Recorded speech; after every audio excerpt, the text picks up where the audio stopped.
Hello everyone, welcome to my channel one step to success. कैसे हैं आप सभी फ्रेंड्स। आप लोगों के लिए एक नई शानदार सेशन लेकर आ गए हैं हम विज्ञान की, जनरल साइंस की। जो भी हम बीपीएससी बिहार शिक्षक भर्ती की तैयारी कर रहे हैं उनके लिए बहुत ही बेहतरीन प्लेटफॉर्म है पढ़ने के लिए। ठीक है, आप डेली क्लास रन कर सकते हैं। यहाँ पे आपको एमसीक्यू सेशंस आपको डेली प्रोवाइड किए जा रहे हैं। ठीक है, देखिए आज आप लोग के लिए क्या क्वेश्चंस लेकर आए हैं। तो पहला क्वेश्चन आप यहाँ पे देख सकते हैं, बीपीएससी की जनरल साइंस से है। प्रकाश संश्लेषण की दर सबसे अधिक किस रंग के प्रकाश में होती है। ऑप्शन है बैंगनी, ये बगनी नहीं है, बैंगनी है। ठीक है, बैंगनी, लाल, हरा या नीला। किस रंग के प्रकाश में सबसे अधिक प्रकाश संश्लेषण होती है। तो बहुत ही बेसिक क्वेश्चन है।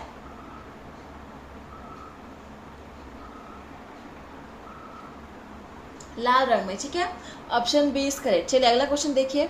क्वेश्चन नंबर आपका 114 है। प्रकाश संश्लेषण में ऊर्जा परिवर्तन का क्रम है। सो ऑप्शंस है प्रकाश, रासायनिक, यांत्रिक, प्रकाश रासायनिक, विद्युत प्रकाश, रासायनिक या उपयोग सभी। तो प्रकाश संश्लेषण में ऊर्जा के परिवर्तन का क्रम क्या है, मतलब ऊर्जा किस रूप से किस रूप में रूपांतरित होती है, आपको यह बताना है। आप लोग क्वेश्चंस को नोट कर लीजिएगा। देखिए यहाँ पे सही आंसर क्या हो जाएगा इसका, बताइए।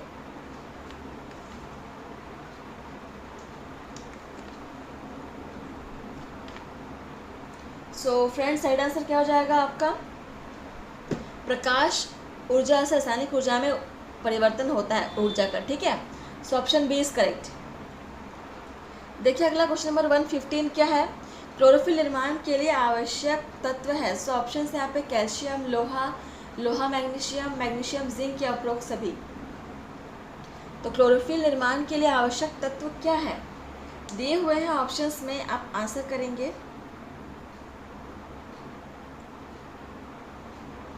Question number 115। चलिए, क्लोरोफिल निर्माण के लिए आवश्यक तत्व, तो सबसे आवश्यक क्या होता है क्लोरोफिल के निर्माण के लिए, लोहा और मैग्नीशियम, ये दोनों ही आवश्यक होते हैं। ठीक है, option B is correct. Question number देखिए अगला 116 क्या है। पत्तियों का रंग हरा होता है क्योंकि इसमें उपस्थित होता है। तो बहुत ही बेसिक क्वेश्चन है कि पत्तियों का हरा रंग किस वजह से होता है। सो ऑप्शन है हरा रंग, लोहा, ऑक्सीजन या ऑक्सीजन नहीं है, क्लोरोफिल है, या उपरोक्त में से कोई नहीं। तो इनमें से किसकी वजह से पत्तियों का रंग हरा होता है। सभी को पता है क्लोरोफिल के प्रेजेंस की वजह से ही पत्तियों का रंग हरा होता है ना। क्लोरोफिल एक वर्णक है। Option C is correct. Question number 117 देखेंगे। दिन के समय पौधे में क्या होता है। सो ऑप्शन है ऑक्सीजन लेते हैं तथा कार्बन डाइऑक्साइड छोड़ते हैं, कार्बन डाइऑक्साइड लेते हैं तथा ऑक्सीजन छोड़ते हैं, कार्बन डाइऑक्साइड लेते हैं तथा नाइट्रोजन छोड़ते हैं, या उपरोक्त में से कोई नहीं। तो दिन के समय पौधे कौन सी गैस लेते हैं और कौन सी गैस छोड़ते हैं, ये आपको बताना है। ऑप्शंस को देखिए, और बहुत ही इजी क्वेश्चन है, बताइएगा और क्वेश्चन को नोट कर लीजिएगा। ठीक है,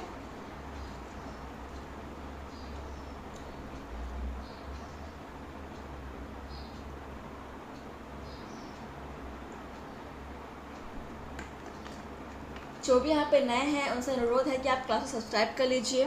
ठीक है, और आपको डेली क्लास के नोटिफिकेशन मिलते रहेंगे। टाइमिंग तो आपको पता है, हम डेली सुबह बीपीएससी के हम हिस्ट्री के क्वेश्चन सॉल्व कराते हैं, फिर 10 बजे हमारे बीपीएससी हिंदी के रहते हैं क्वेश्चन सीरीज़, एंड देन दोपहर के 12 बजे हम बीपीएससी जनरल साइंस से क्वेश्चन सॉल्व कराते हैं। ठीक है, एमसीक्यू सीरीज़। इसका आंसर क्या होगा, दिन के समय पौधे क्या करते हैं, कार्बन डाइऑक्साइड लेते हैं और ऑक्सीजन छोड़ते हैं। ठीक है, option B is correct. Question number 18 देखिए क्या है। पौधे में ग्लाइकोलाइसिस क्रिया संपन्न होने के बाद कितने एटीपी का शुद्ध लाभ होता है। ऑप्शन है 12, 10, 8 या 6। ग्लाइकोलाइसिस के प्रोसेस सभी ने पढ़ा होगा, पता है सभी को क्या होता है। तो पौधे में जब ग्लाइकोलाइसिस होता है तो उसके बाद कितने एटीपी का शुद्ध लाभ होता है, पूछ रहे हैं। अच्छा क्वेश्चन है, इसको आप आईएमपी मार्क कर लीजिएगा नोट करके। तो पौधे में ग्लाइकोलाइसिस की क्रिया संपन्न होने के बाद कितने एटीपी का शुद्ध लाभ होता है, 8 एटीपी। ठीक है, 8 एटीपी का शुद्ध लाभ होता है। तो ऑप्शन यहाँ पे सी इज करेक्ट, 8 एटीपी हो जाएगा। क्वेश्चन नंबर देखिए अगला आपका 119 क्या है, फलों को प्राकृतिक रूप से पकाने में सहायक हार्मोन है, साइटोकाइनिन, जिब्रेलिन्स, ऑक्सीन्स या इथिलीन। तो फलों को प्राकृतिक रूप से पकाने के लिए कौन सा हार्मोन सहायता करता है? चलिए, और सही आंसर हो जाएगा इथिलीन। ठीक है, ऑप्शन डी इज करेक्ट। इसको आप नोट कर लेंगे, वेरी वेरी इंपॉर्टेंट क्वेश्चन है। क्वेश्चन नंबर देखिए अगला 120 है आपका, निम्न में वृद्धि रोधक हार्मोन्स हैं। वृद्धि रोधक मतलब जो वृद्धि को रोकते हैं। सो ऑप्शंस है एब्सिसिक एसिड, इथिलीन, ऑक्सीन्स या एवं भी दोनों। तो वृद्धि रोधक हार्मोन कौन से हैं यहाँ पे? तो एब्सिसिक एसिड तो है ही, ऑप्शन फर्स्ट तो होगा ही, और इथिलीन भी है। ठीक है, तो ऑप्शन ए और बी दोनों हो जाएंगे, दिया हुआ है ऑप्शन डी में। क्वेश्चन नंबर देखिए 121 नंबर क्वेश्चन आपका, पादपों में स्रावित ऑक्सीन हार्मोन का कार्य है। शीर्ष प्रमुखता, पत्तियों के विलगन को रोकना, अनिषेक फल प्राप्त करने में सहायक, उपरोक्त सभी। तो पौधों में स्रावित ऑक्सीन हार्मोन का कार्य सभी होता है। ठीक है, ऑप्शन आपका डी इज करेक्ट, उपरोक्त सभी हो जाएगा।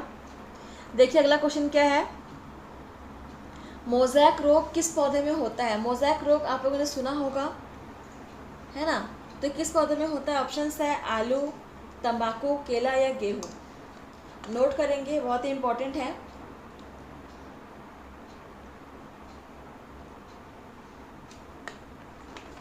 टोबैको मोज़ैक मॉडल सुना है आप लोगों ने? तंबाकू के पौधे में होता है मोज़ैक रोग। ठीक है, ऑप्शन आपका बी तंबाकू इज करेक्ट। 123 देखिए, साइट्रस कैंकर किस पौधे में होता है? सिट्रस कैंकर, ये बहुत इंपॉर्टेंट है और इजी है। ऑप्शन है इसके आलू, गन्ना, नींबू और मूंगफली। तो सिट्रस दिया हुआ है तो आप इसका आप लॉजिक लगा सकते हो। नींबू में होता है। ठीक है, citrus canker, option C is correct. Question number 124 देखते हैं, बीज को सुषुप्तावस्था में रखने वाला वृद्धि रोधक हार्मोन है। ऑप्शंस है इथिलीन, एब्सिसिक एसिड, ऑक्सीन या जिब्रेलिन। अभी सुषुप्तावस्था से आप क्या समझते हैं? देखिए, बीज को एक ऐसे कंडीशन में रखना जहाँ पर उसे नमी, हवा, पानी, खनिज कुछ भी ना मिल सके, क्योंकि जब बीज को नमी मिलती है, हवा मिलती है, खनिज पोषण मिलता है, तब वो क्या करता है? अंकुरित हो जाता है। लेकिन हमें पौधों को जब प्रिजर्व करके रखना होता है, मतलब अगर आप बीजों को ऐसी अवस्था में रखोगे जहाँ पे उसे कुछ भी नमी वगैरह, कोई भी हवा कुछ ना जाए, तो उसमें अंकुरण नहीं होगा। ठीक है, तो उस अवस्था में बीज को सुषुप्त अवस्था में हम रख सकते हैं। तो उसके लिए कौन सा हार्मोन जिम्मेदार है? Abscisic acid. ठीक है, option B is correct, abscisic acid. Question number 125 देखिए, पौधों में फूल बनाने में सहायक हार्मोन है। ऑप्शन है साइटोकाइनिन, इथिलीन, ऑक्सीन या उपरोक्त में से कोई नहीं। पौधों में फूल बनाने में सहायक हार्मोन क्या है? अच्छा क्वेश्चन है, नोट करेंगे।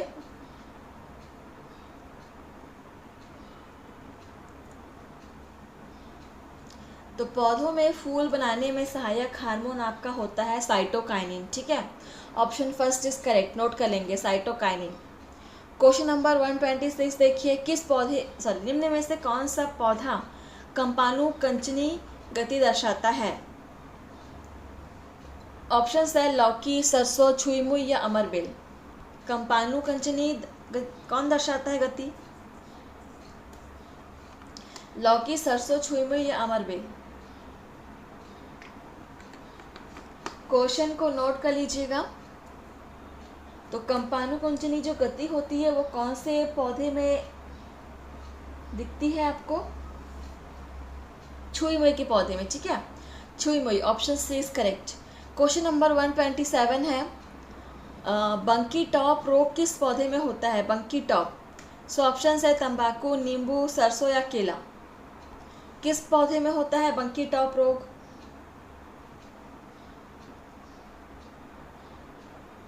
केले के पौधे में होता है। ठीक है, option D is correct, note कर लेंगे।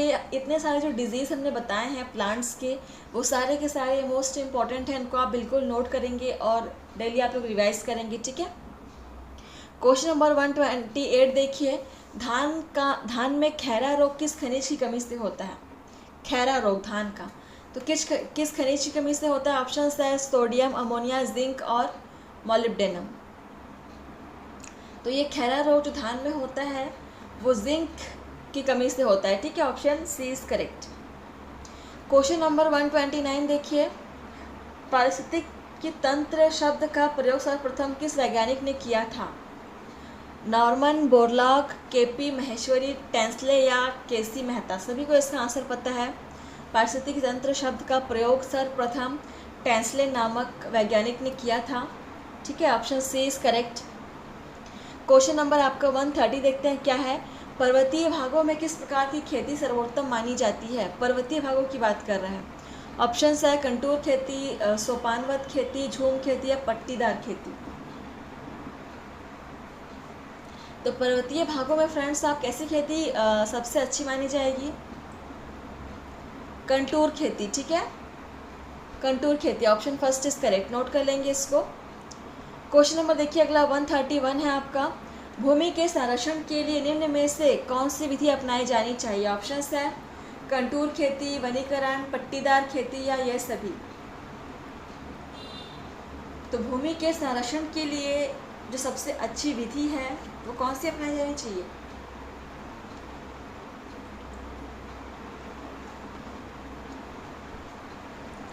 देखिए फ्रेंड्स, यहाँ पे कंटूर खेती, वनीकरण, पट्टीदार खेती, ये सारे के सारे ऑप्शंस यहाँ पे बिल्कुल सही हैं भूमि के संरक्षण के लिए, ठीक है, तो ऑप्शन डी इज करेक्ट, ये सभी। क्वेश्चन नंबर 132 देख लीजिए, निम्न में प्राथमिक उपभोक्ता है? ऑप्शन है गाय, बकरी, चूहा या ये सभी। तो प्राथमिक उपभोक्ता आप लोग समझते हैं क्या होता है? प्राथमिक उपभोक्ता जो हरे पेड़ पौधों को अपने भोजन के रूप में ग्रहण करते हैं, ठीक है, तो कौन ग्रहण करता है?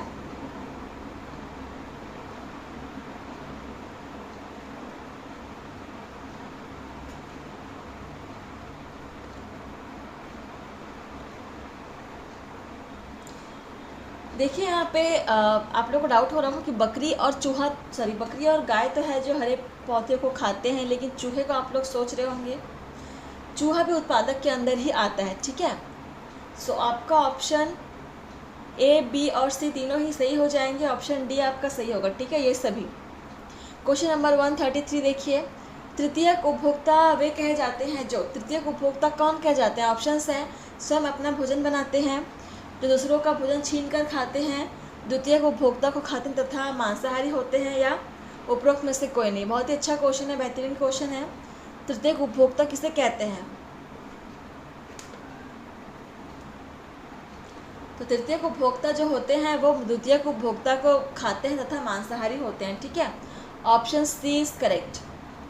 अगला देखते हैं क्वेश्चन नंबर आपका क्या है आगे, 134 क्वेश्चन नंबर देखिए क्या है।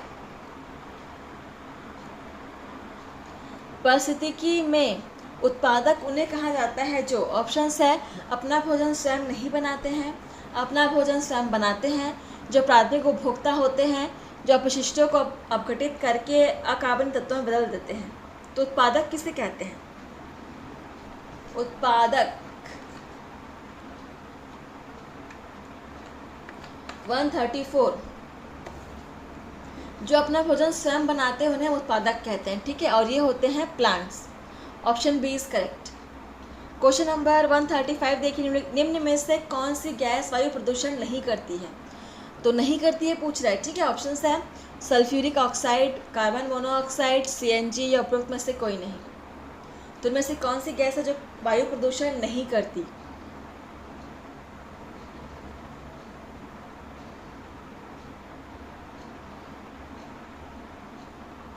देखिए इसका आंसर क्या हो जाएगा, सीएनजी गैस वायु प्रदूषण नहीं करती है, ठीक है, आपका ऑप्शन सी बिल्कुल सही हो जाएगा।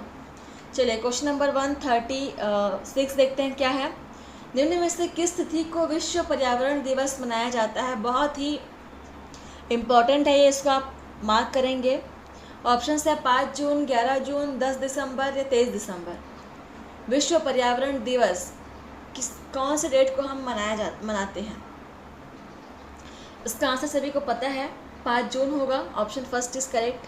नहीं पता है तो आप जान लो, नोट कर लो, इसको दिमाग से निकालना नहीं है।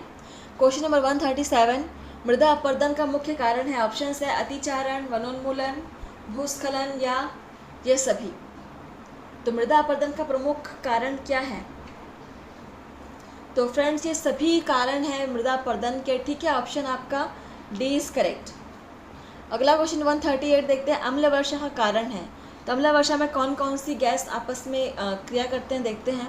कार्बन डाइऑक्साइड या plus carbon monoxide, carbon dioxide, nitrogen के ऑक्साइड, सल्फर डाइऑक्साइड या नाइट्रोजन डाइऑक्साइड, कार्बन मोनोऑक्साइड या सल्फर डाइऑक्साइड। चलिए, अम्ल वर्षा से भी कई बार क्वेश्चंस बहुत पूछे गए हैं। तो अम्ल वर्षा का कारण क्या है?